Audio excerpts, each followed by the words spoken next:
My name is Emma. Currently, I am working from home and taking care of my father-in-law at his house. My father-in-law used to be a hard worker, but it seems that this has led to his back problems, and he often feels unwell now. My mother-in-law is getting older. She couldn't support my ailing father-in-law, so my husband, John, suggested that we move in with his parents.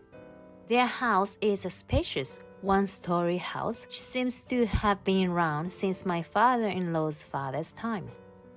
Maybe it's because they live in such a big house, but both my mother-in-law and John have quite an attitude. Despite being a housewife, my mother-in-law says, "I can't live a commoner's life." And John, who doesn't earn much, claims, "I'm different from ordinary people." I can't deny that they're getting carried away, but they only talk big and do not do their fair share of housework, so I've left them be. It seems my father-in-law used to be the same way. However, now that he's unwell, he consulted me, saying he can't earn money for the house anymore. He knew how much money John's earnings were, and he could not discuss this with mother-in-law and John, whose attitude did not change. Listening to my father-in-law's plea, I started to make efforts for the household. Even though I was the caregiver, I was only able to support my father-in-law when he woke up, which I couldn't do as I was working at home. My mother-in-law pushed me to take care of him, while she did her own housework and went out with friends in the neighborhood, the same activities she was doing before my father-in-law's illness.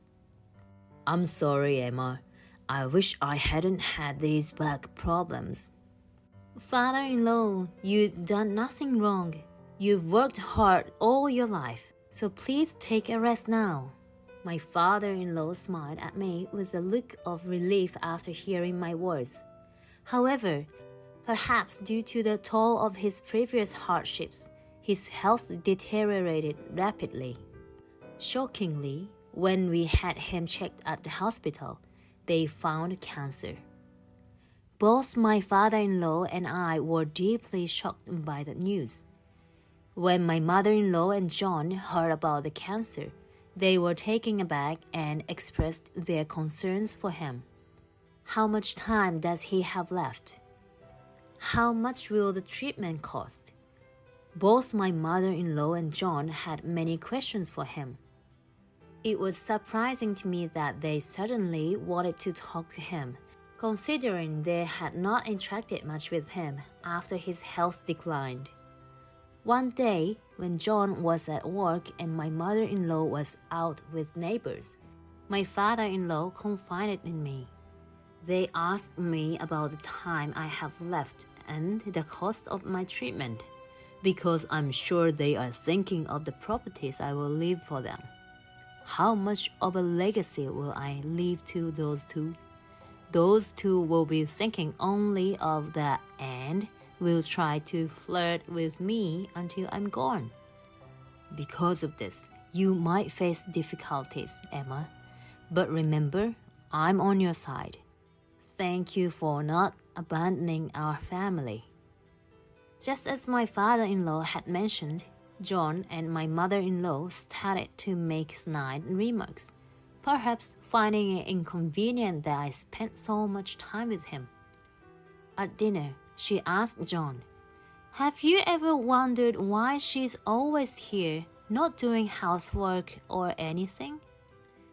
He sighed. "I don't know.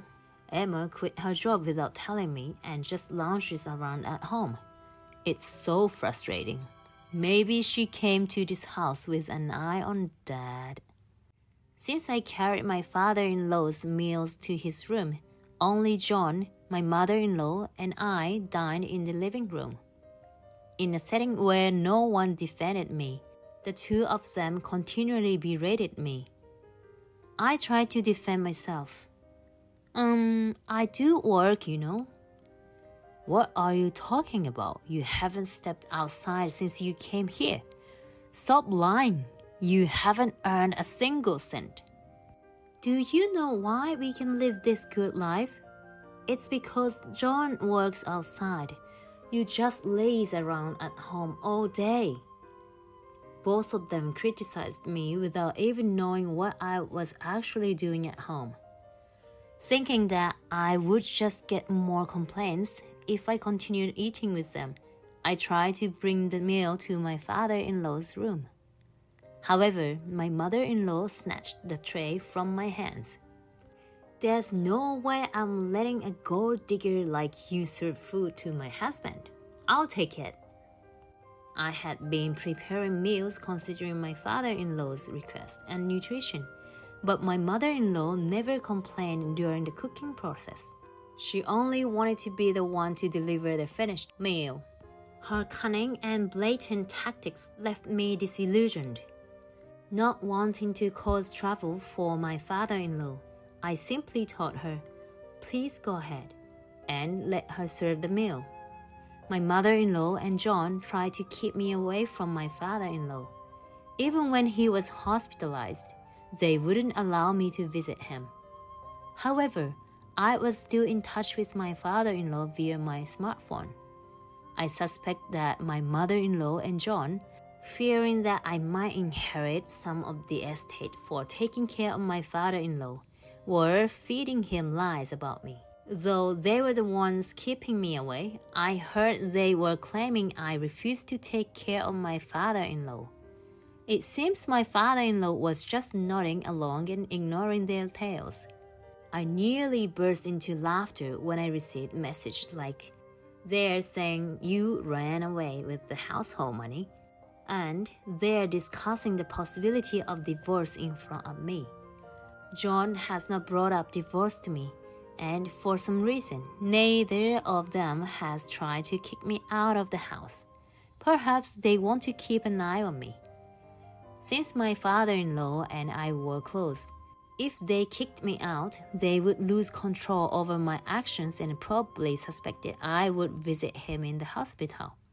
Indeed, if I were to divorce John and be kicked out of the house, there would be nothing to stop me from visiting the man who had been kind to me.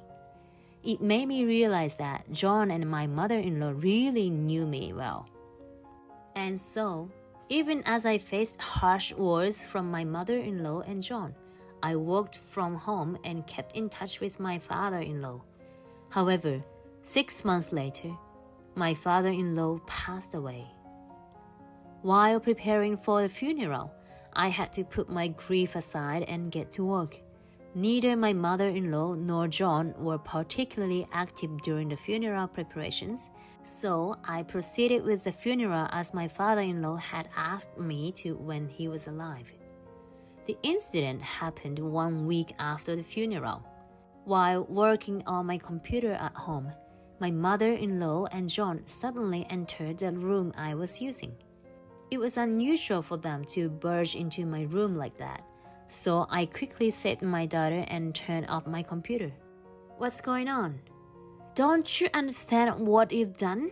I know you've been using our money. How dare you accept money from my husband? You really are a sly vixen." Excuse me? I had no idea what my mother-in-law was talking about. I have never received money from my father-in-law. What in the world could have caused this misunderstanding? I was puzzled, and now John glared at me. "Let me discuss. You took advantage of your youth to cozy up to my dad and get money from him, right? It's sickening that my own wife would do that. I wish he wouldn't have such disgusting delusions. My relationship with my father-in-law was genuine, like that of a close family member. Even the care I provided for him was sincere. I never tried to flatter him for any ulterior motives. I never did anything like that. This is some kind of misunderstanding." However, neither of them believed me. They began packing up my things. "Wait a minute. You need to leave this house. Here's the divorce paper. Fill out your part and submit it right now. John handed me the divorce papers. It seems that he didn't divorce me just to avoid me seeing my father-in-law. You are no longer needed in this house. Get out. You jobless leech. My mother-in-law threw clothes at me as she said this. John forcefully handed me a pen, urging me to sign the divorce papers. You freeloading good-for-nothing. After being treated like this by the two of them, I had no intention of staying in the house any longer. Now that my father-in-law's funeral was over, I quickly signed the divorce papers. I understand. I'll leave this house. I'll pack my things myself, so there's no need for you to help. After I said that, the two of them quickly left my room. Probably not wanting to help, I sighed, packed my things quickly, found a new place, and left. When I informed John and my mother-in-law that I had submitted the divorce papers, they both seemed delighted. The two of them will have a tough time ahead, so they might as well enjoy themselves now. Less than a month later, I received a call from John. I was at work, so I ignored it, but soon after, I received a message from him. Hey, there's no money left in the house. You stole it, didn't you? I hadn't stolen anything. My father-in-law never kept money in an easy, accessible place, so they wouldn't find it just by searching the house. I think there will be a discussion about the money during the inheritance talks. He didn't respond to my message. It seemed he had completely forgotten about the inheritance discussions. Some time later, I was informed there would be a meeting about the inheritance and was asked to come to my former in-law's house. I figured they would call me, and since I had not blocked my contacts, I headed to my in-laws, as I was told to do. It is funny to say my parents-in-law's house since John and I already divorced. Upon arrival, my mother-in-law, John, and another man in a suit were waiting in the living room. When the will was read, the faces of my mother-in-law and John turned pale.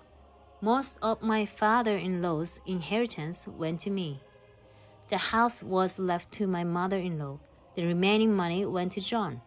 Upon hearing the story, the mother-in-law exclaimed, "That's a lie! Why would this woman inherit most of the estate? The only family he had was me and John. She's nothing more than a stranger." As the mother-in-law lunged forward, as if to grab the man in the suit, he looked surprised.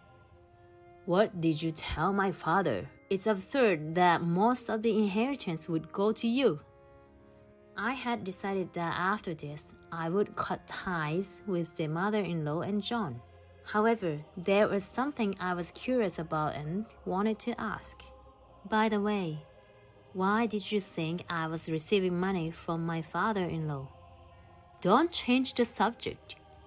I don't think we'll see each other again, so I thought I'd ask you some questions. Just tell me, will you?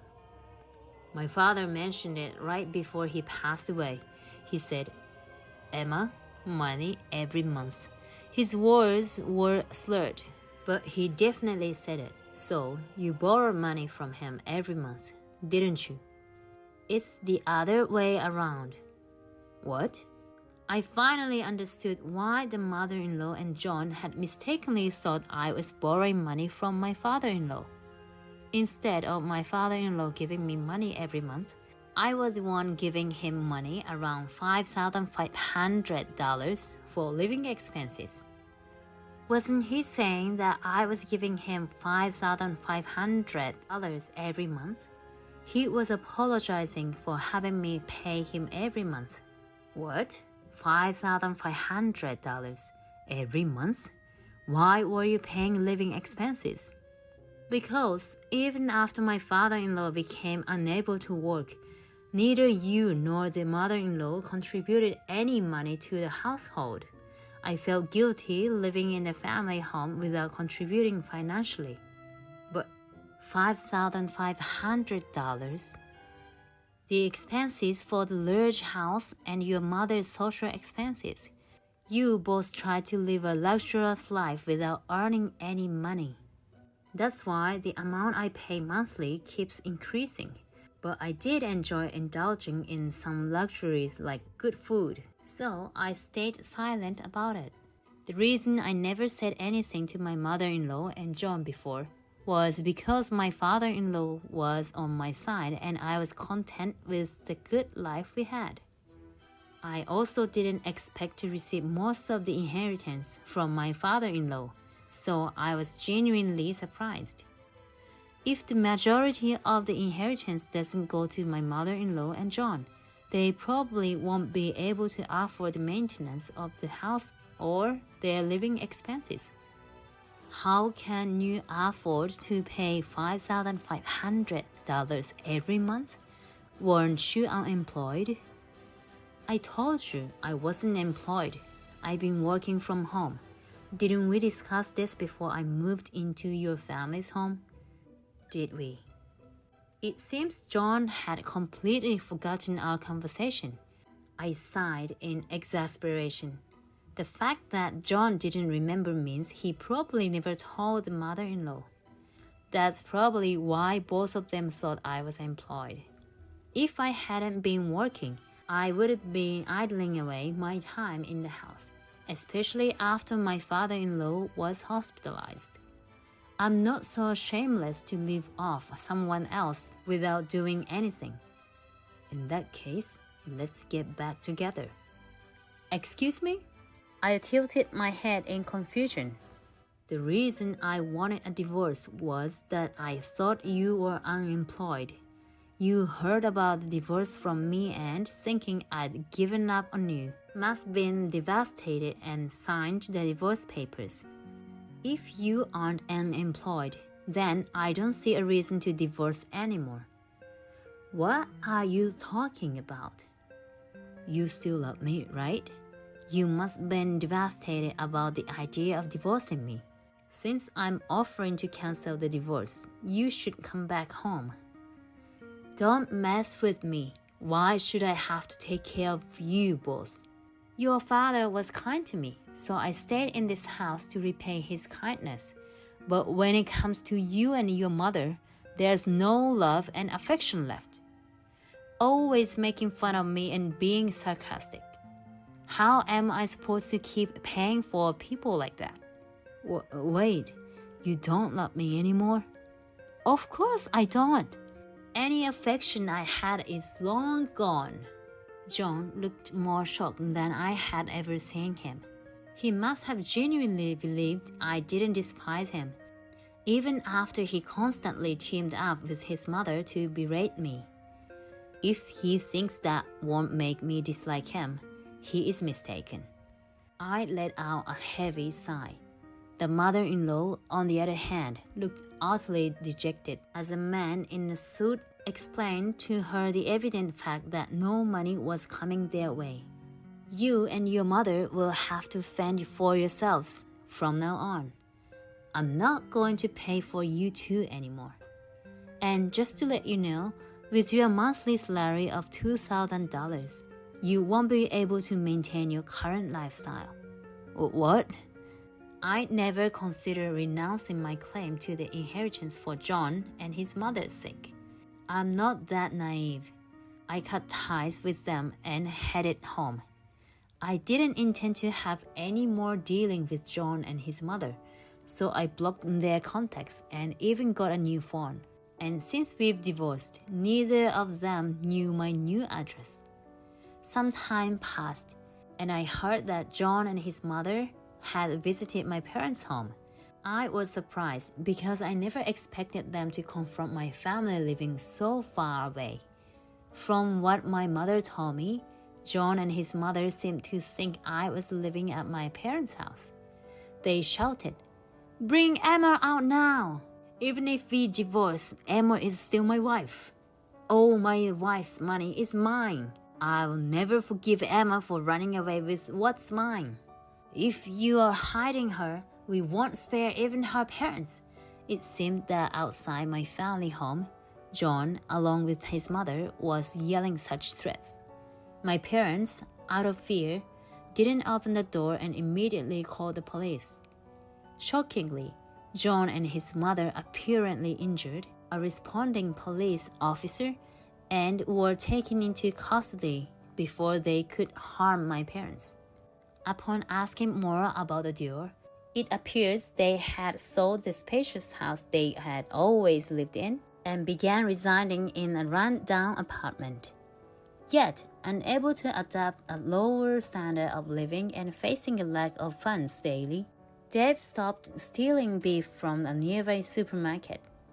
Neither seemed to have the intention to earn money, but were inclined towards criminal activities, which gave me chills.